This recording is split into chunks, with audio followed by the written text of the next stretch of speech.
অনেকদিন ধরে ব্যস্ততার কারণে আপনাদের সাথে কোনো রেসিপি বা দৈনন্দিন কোনো ব্লগ শেয়ার করা হয়নি। আজ অনেকদিন পর একটু সুযোগ পেলাম, তাই আপনাদের সাথে আবার নতুন করে নতুন কিছু শেয়ার করতে যাচ্ছি। আসসালামু আলাইকুম দর্শকগণ, রুচি রেজো চ্যানেলে সবাইকে স্বাগতম। আশা করছি যে যেখান হতে ভিডিওটি দেখছেন ভালো আছেন, সুস্থ আছেন। গত পর্বের কোনো এক ভিডিওতে আমি কিভাবে কি বাজার করেছিলাম, সেই জিনিসগুলো কি রান্না করব না করব একটু এলোমেলো লাগছিল। সেই জিনিসটা গোছানো গাছানো ভিডিও আপনাদের সাথে শেয়ার করা হলেও পরবর্তীতে কি রান্না করলাম তা কিন্তু শেয়ার করা হয়নি। তো কি রান্নাবান্না হলো সেগুলোই আজকে আপনাদের সাথে রান্নাবান্না করলাম আর একটা দৈনিক ব্লগ হিসেবে আপনাদের সাথে শেয়ার করলাম। আজ একটু বড় মাছ দিয়ে রান্না করব। আর কিছুটা লাউ কেটে নিয়েছিলাম, সেটা যদি পারি পরবর্তীতে রান্না করব। কিছু লাল শাক ছিল, সেই লাল শাকটা ভাজি করব। এটা কিন্তু আমার এই ভিডিওটা করা প্রায় আরও ২০ থেকে ২৫ দিন বা মাসখানেক আগের।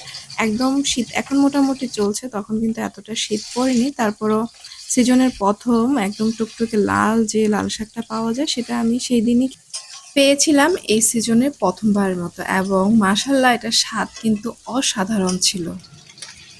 তো সবকিছু গোছগাছ করে রান্নায় নেমে গেলাম। একটু বড় সাইজের কাতল মাছ ছিল, সেই কাতল মাছটা দিয়ে নতুন সিজনের ফুলকপি আলু দিয়ে রান্না করব। এতে কিন্তু আমার কাছে খুব বেশি ভালো লাগে। আপনাদের কার কাছে কিভাবে এভাবে ভালো লাগে আপনারা কিন্তু কমেন্ট বক্সে এসে জানাতে পারেন। আমি কিন্তু একসাথে ২ টা চুলা ব্যবহার করি। এতে করে একটা আইটেম রান্না খুব তাড়াতাড়ি হয়ে যায়। একদিকে মাছ ভাজি করতে থাকি, আরেকদিকে মসলাটা কষিয়ে নিতে থাকি।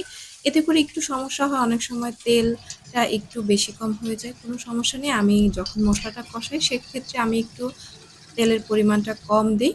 এরপর যখন মাছ ভাজার পর অবশিষ্ট তেলটা থাকে সেটা এই তরকারির মধ্যে দিয়ে দিই। তো মাছগুলোকে একটু মিডিয়াম করে ফ্রাই করে নিলাম। খুব বেশি কড়কড়া করে ফ্রাই করলাম না। ২ টা খোলা এভাবে রান্না করে নিলাম। এই ফাঁকে মসলাটাও কষিয়ে নিচ্ছি।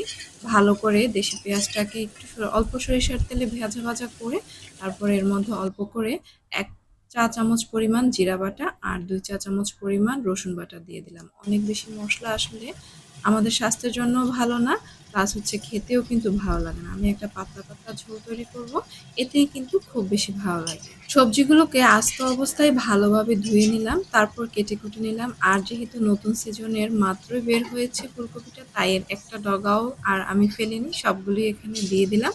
মশলাটা যখন ভালোভাবে কষে আসবে তখন হাই হিট দিয়ে পরিমাণ মতো লবণ দিয়ে ঢেকে দিচ্ছি ২-৩ মিনিটের জন্য। অবশ্যই এ ফাঁকে ফাঁকে একটু রান্না করব, আবার একটু নেড়েচেড়ে দেব।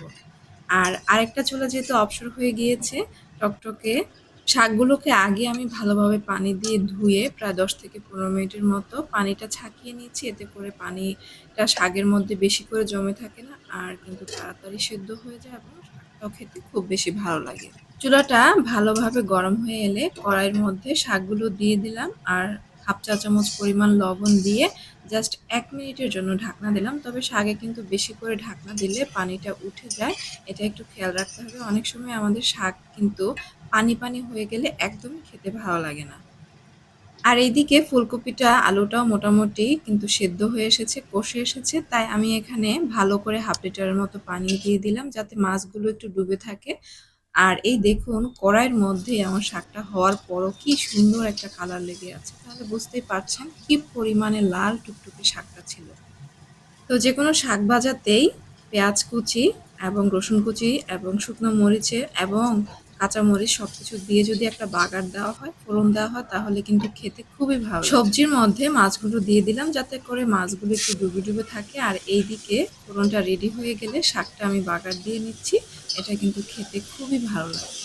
আর এইদিকে শাকটা হয়ে গেলে চুলাটা যেহেতু অবসর ছিল, ওই মাছের মধ্যে আমি একটু টমেটো দিয়ে দিলাম লাস্ট মুহূর্তে, কয়েকটা কাঁচামরিচ দিলাম এবং স্বাদ অনুযায়ী টমেটোর জন্য একটু করে লবণ দিয়ে দিলাম।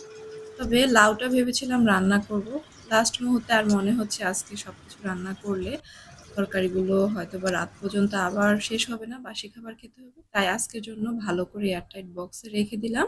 পানিটা একটু শুকিয়ে নিয়েছিলাম ফ্যানের বাতাসে, তারপর ফ্রিজ আপ করে নরমালে রেখে দিলাম। ফুলকপিতে মাছের ঝোলটা একদম মাখা মাখা করলে কিন্তু ভালো লাগে না, একটু পাতলা ঝোল রাখছি। আর লাস্ট মুহূর্তে একটু মাছগুলোকে উল্টে পাল্টে দিয়ে টমেটো দিলাম। আর একদম নামানোর ১ মিনিট আগে দেখলাম যে মোটামুটি ফুলকপিগুলোও সিদ্ধ হয়ে গিয়েছে। আর শীতের সিজনে ফুলকপি, শিমের তরকারি বা মূলাতে ধনিয়া পাতা দিব না, সেটা কি হয়?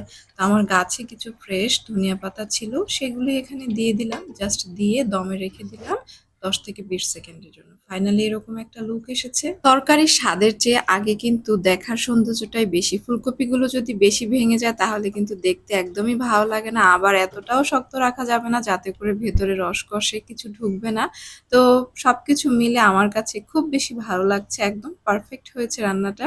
এবং গরম ভাত দিয়ে খেতেও কিন্তু মাশাআল্লাহ একদম ওয়াও হয়েছে।